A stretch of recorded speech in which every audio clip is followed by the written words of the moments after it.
再来看美国川普所提名的瑞个人选出席参议院的听证会，准国务卿卢比奥甲准中情局长雷克里夫拢强调中国就是美国21世纪上大威胁。也准司法部长邦迪是保证讲会全力让美国人搁再相信司法，对司法有信心。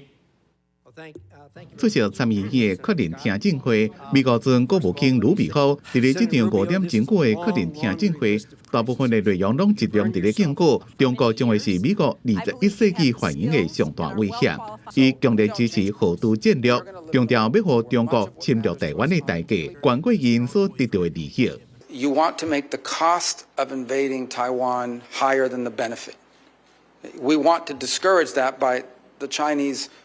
believing that, yes, could they ultimately win an invasion of Taiwan, but the price would be too high to pay. It's basically deterrence. 卢比奥进一步指出，这唔但是为了要保卫台湾，也是为了要预防印太地区发生灾难性军事干预。伊也佫讲到要结束俄乌战争，俄罗斯甲乌克兰双方拢爱让步。准中情局长雷克里夫同款也甲重点拢放伫咧中国，伊讲中国将会对美国构成上大的国家安全威胁。共和党一位参议院情报委员会主席科顿伫咧听证会也提醒讲，过去几礼拜并无预见将要发生的攻击，中情局需要回归本源，克服多重的挑战。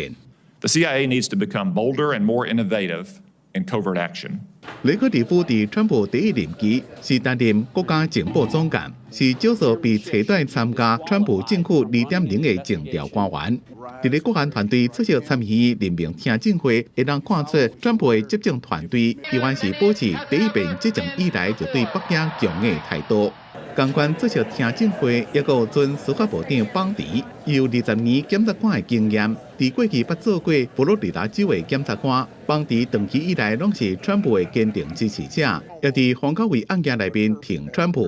10个月听证会，民主党质疑伊掌管的司法部敢有法度做到司法独立，无受到来自北京的政治干预。邦迪是讲，伊将会全力恢复美国人对司法部的信心，讲会打击帮派、毒品、恐怖分子，甲美国的外国对手，同时也要改变司法武器化。川普第2任期就要开始，内政、外交新的走向，拢受到大家的注意。